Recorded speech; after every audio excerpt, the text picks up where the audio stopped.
성가대 찬양 감사합니다. 오늘 시편 14편 말씀입니다. 어리석은 자와 지각 있는 자에 관한 그러한 말씀입니다. 마태복음 20장에 보면 우리 교회 다니시는 분이 잘 아는 포도원 일꾼의 비유가 있습니다. 모르시는 분도 있을 텐데 어떤 이야기냐면 한 주인이, 포도원 주인이 포도원에서 일할 수 있는 사람을 구하기 시작했습니다. 그래서 아침 일찍, 이제 아침 8시부터 저녁 6시까지 일을 해야 되는데 아침 8시에 시장에 나가서 일할 사람을 찾았습니다. 그리고 이야기하는 거죠. 당신이 우리 포도원에 와서 오늘 하루 종일 8시부터 6시까지 일하면 100불 줄게, 와서 일할래냐? 그렇게 물어봅니다. 그래서 사람들이 내가 가서 일하겠다. 또 그 12시쯤 돼서 주인이 가서 물어봅니다. 일할 사람 있는가? 내가 가서 일하겠다. 그리고 또 3시쯤 가서 또 주인이 물어봅니다. 일할 사람이 있는가? 그리고 또 이제 4시쯤 가서 1시간을 남겨놓고 주인이 시장에 가서 또 물어봅니다. 일할 사람이 있는가? 내가 일하겠다. 이렇게 해서 사람들을 데리고 와서 일을 마치고 저녁 5시가 되어서 이제 일을 다 끝내고 하루 일당을 주기 시작합니다. 그런데 맨 나중에 저녁 4시에 온 사람, 1시간이나 일한 사람, 그 순서대로 돈을 주는데 저녁 늦게 온 사람, 4시에 온 사람에게 주인이 100불을 줍니다. 그리고 이 100불 받는 것을 보면서 사람들이 어떤 기대감을 갖게 되죠. 그런데 주인이 3시에 온 사람들을 불러서 돈을 주는데 똑같은 100불을 줍니다. 그리고 12시에 온 사람을 불러서 또 똑같이 100불을 주고 아침 8시에 온 사람을 불러서 똑같은 100불을 줍니다. 예수님께서 이 비유를 말씀하시고 천국이 이와 같다 이렇게 말씀하셨습니다. 여러분들이 이 비유에 대해서 여러분들이 동의하십니까? 동의 안 하세요? 안 되죠. 동의 안 됩니다. 이건 있을 수가 없는 일이라고 그렇게 생각하시는 것 같은데 저희 큰애가 방학 때 일하러 갔는데 뭐가 좀 잘못됐어. 그 회사에서 잠깐 이렇게 뭐를 실수를 해가지고 일을 안 하고 그냥 오게 됐어요. 갔는데 일을 안 하고 그냥 오게 됐습니다. 아이가 늦게 가거나 잘못한 게 아니라 회사 착오로 갔다가 그냥 왔어요. 그랬는데 얼마 지나지 않아서 그 날에 그 돈을 체크로 받았습니다. 왜냐하면 너가 잘못한 게 아니고 우리가 잘못한 거니까 그 돈을 딱 줬다. 받았어요. 제가 우편을 보니까 체크가 딱 얼마가 왔습니다. 제가 아이한테 그 돈을 주면서 뭐라고 그랬게요? 뭐라고 그랬을 것 같습니까? 이거 일도 안 했는데 이거는 불의한 일이다. 이거는 내가 그 사장을 찾아가가지고 이거는 정말 불의한 일이다. 이게 어떻게 이런 불의한 일을 할 수가 있느냐. 그렇게 따졌을까요?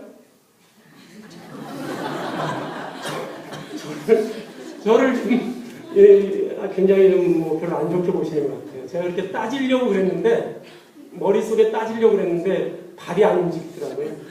따지지 않고 애한테 뭐라고 그랬냐면 야 대박이다 진짜. 너 자주 수지 맞았다. 제가 그랬어요.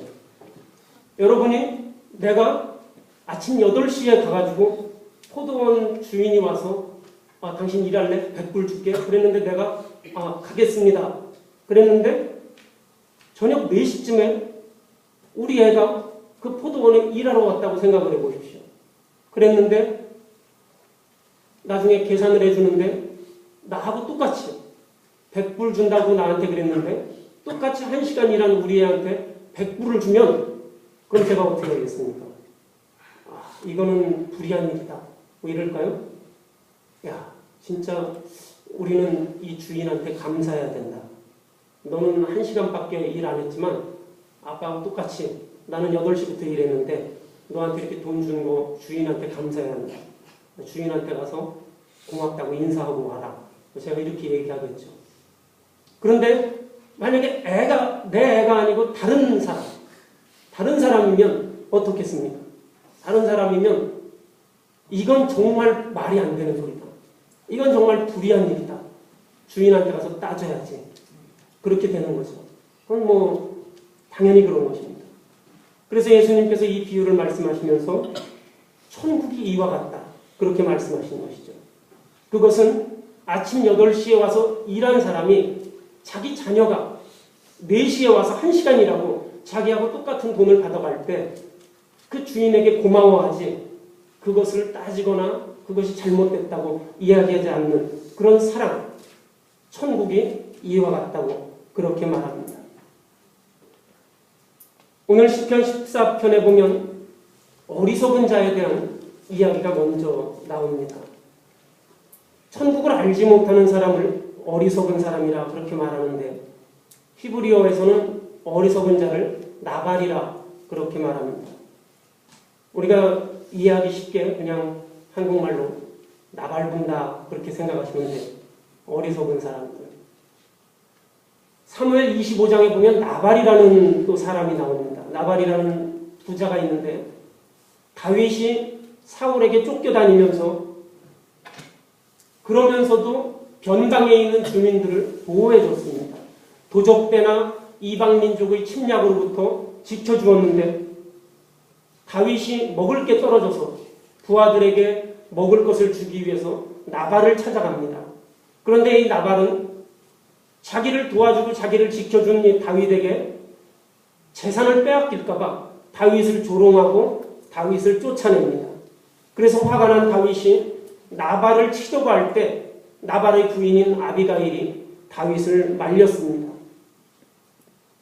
다윗을 인정하지 않았던 나발, 자기가 받은 은혜를 생각하지 않았던 이 나발은 눈앞의 손해 때문에 자기가 가지고 있는 이 재물들 이런 것들을 뺏길까봐 궁극적인 그러한 부를 놓치는 어리석은 그러한 사람이었습니다.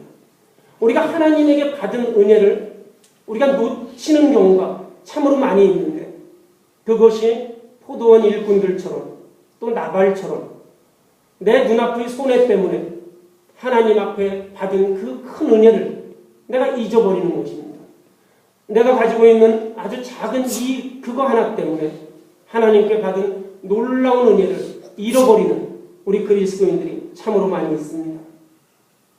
어리석은 사람은 하나님의 존재를 인정하지 않습니다.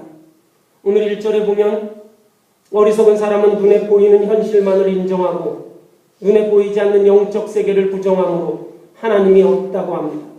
어리석은 자는 그의 마음에 이르기를 하나님이 없다 하는도다.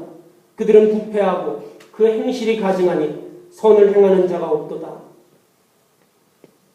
그렇지만 사람에게는 로마서 1장 19절에 보면 하나님을 알만한 것이 그들 속에 보인다. 이렇게 말씀하고 있습니다. 그 말씀처럼 우리 본성에 하나님의 심성이 들어있습니다.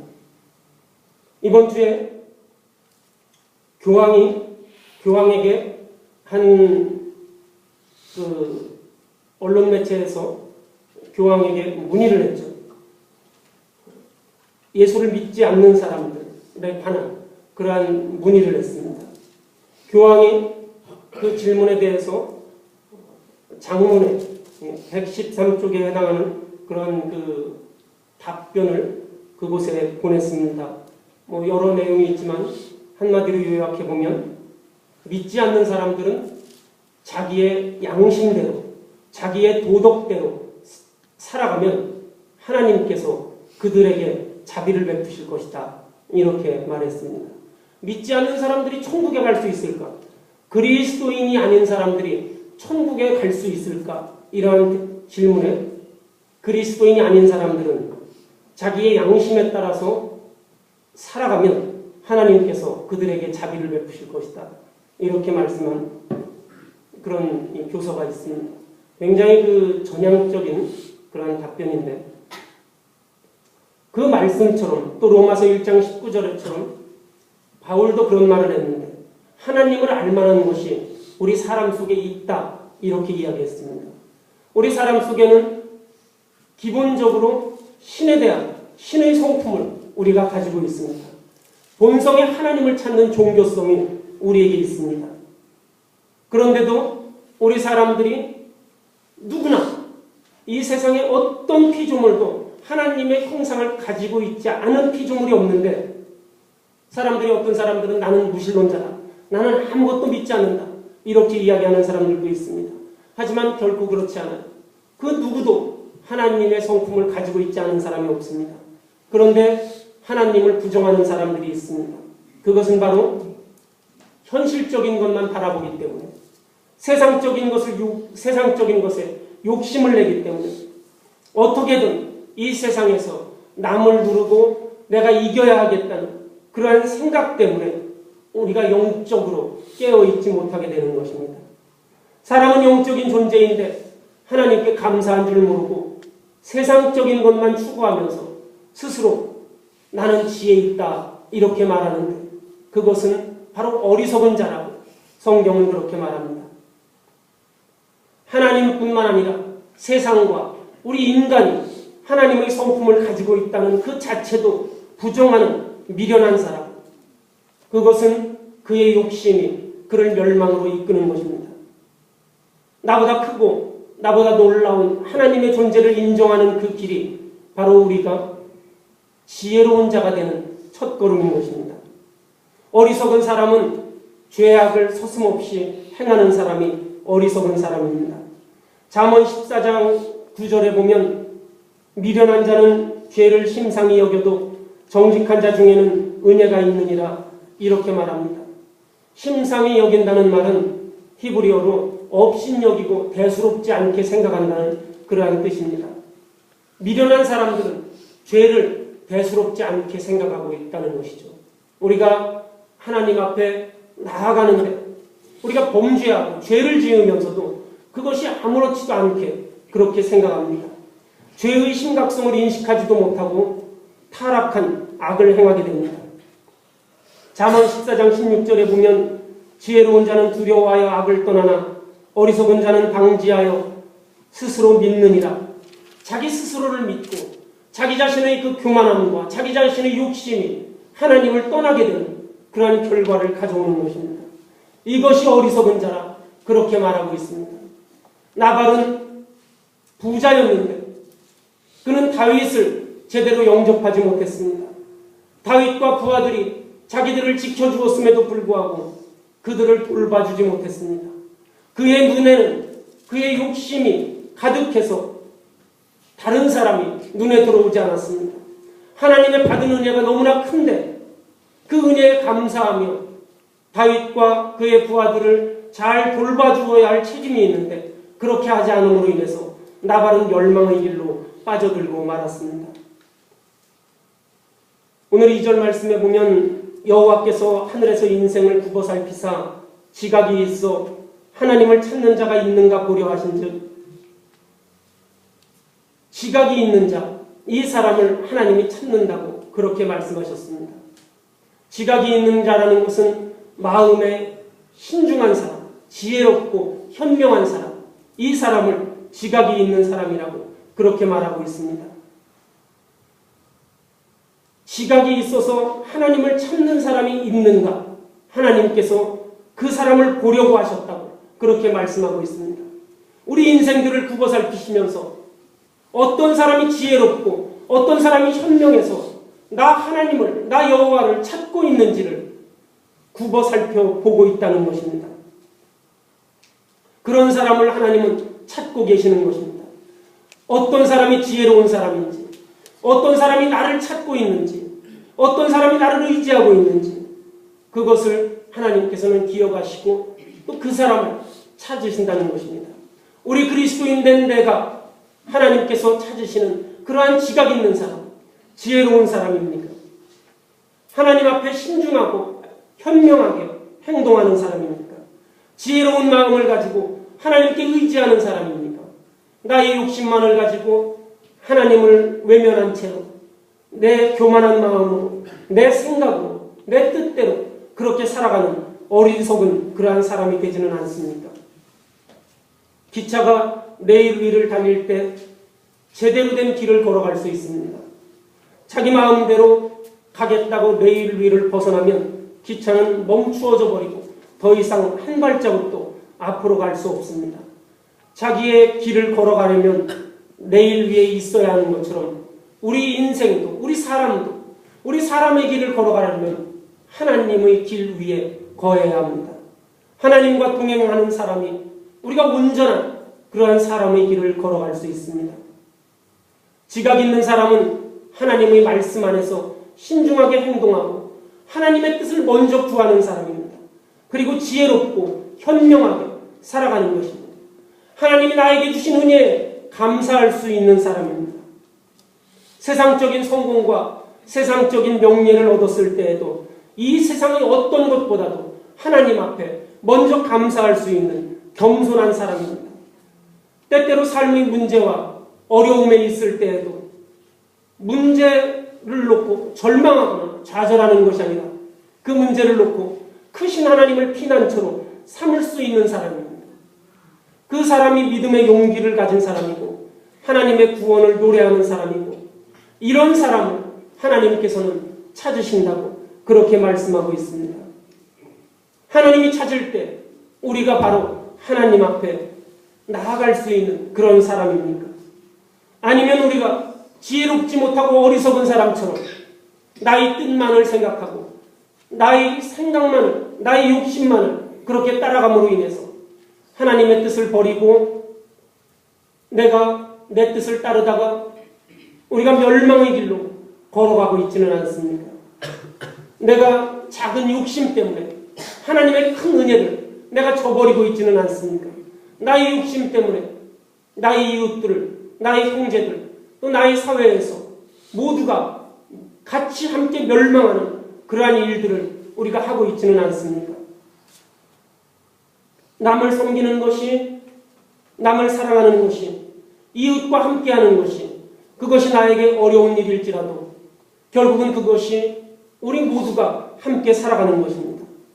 나만 혼자 살려고 하다 보면 우리 사람의 관계 속에서 결코 사람은 살아날 수 없습니다. 우리가 삶의 어려운 문제에 부딪혔을 때 이 문제를 내가 어떻게 벗어날 수 있을까? 내가 이것을 어떻게 해결할 수 있을까? 이러한 마음보다는 하나님을 피난처로 삼을 수 있는 것, 하나님께서 이것을 도와주시리라는 그런 믿음의 용기, 이것이 필요합니다. 오늘 시편 14편 마지막 7절 말씀에 보면 이스라엘의 구원이 시온에서 나오기를 원하는도다 이렇게 고백하고 있습니다. 이스라엘의 구원이 사람의 생각과 사람의 힘, 사람의 뜻으로 이스라엘의 구원이 이루어지는 것이 아니라 하나님의 능력으로 이스라엘의 구원이 이루어지기를 바라는 이 다윗의 고백입니다. 여호와께서 그의 백성을 포로된 곳에서 돌이키실 때 야곱이 즐거워하고 이스라엘이 기뻐하리로다 이렇게 고백하고 있습니다. 우리가 우리의 삶 가운데 하나님과 동행함으로 내가 어려운 곳에서 절망스러운 곳에서 돌이킬 수 있는 놀라운 은혜를 힘입을 수 있기를, 그리고 내가 가지고 있는 작은 생각들, 작은 이익들, 나의 욕심들, 이러한 것 때문에 하나님의 놀라운 은혜를 저버리고 하나님을 알지 못하는 사람들과 같이 멸망의 길로 걸어가지 않기를 우리가 늘 깨어서 기도하고 하나님의 은혜에 감사하며 현명한 마음으로 하나님과 동행할 수 있는 우리 지각 있는 우리 그리스도인이 되기를 주님의 이름으로 축원합니다. 다 같이 기도하시겠습니다. 지혜와 사랑이 충만하신 아버지 하나님, 우리의 자녀들이 주님의 사랑 안에 성장하게 하시고 모든 능력이 하나님께 있음을 믿는 믿음으로 꿈과 비전을 갖게 하여 주시옵소서. 아버지 하나님, 주님의 아들과 주님의 딸 된 우리가 궁전의 식양대로 아름답게 다듬은 모퉁이 돌과 같이 되게 하여 주시옵소서. 아버지 하나님, 주님이 사랑하는 주의 백성들이 성전의 백향목과 같이 굳건하게 서게 하여 주시옵소서. 아버지 하나님, 하나님의 지혜를 깨달아서 주님의 나라와 아버지 이 땅을 위해서 크게 쓰임받을 수 있는 주님의 귀한 백성들이 될 수 있도록 인도하여 주시옵소서. 아버지 하나님, 주님을 믿고 따르는 이들에게 믿음과 지혜를 더하여 주셔서 아버지 주님이 당신의 사랑하는 백성들을 가리키듯 당신의 사랑하는 백성을 아버지 주님께서 인도하듯이 아버지 오늘 이 시간에도 성령께서 우리를 도와주시어서 우리가 하나님 앞에 귀하게 쓰임받을 수 있도록 주님 인도하여 주시옵소서. 꿈도 희망도 없던 우리 인간이 주님의 사랑과 지혜 안에서 은혜를 누리고 소망을 갖게 되었사오니 날마다 성령의 도우심으로 하나님의 뜻을 이루어가는 거룩한 백성 또 지혜로운 백성이 될 수 있도록 주님 인도하여 주시옵소서. 언제나 사랑 많으신 우리 구주 예수님 이름으로 기도드렸사옵나이다.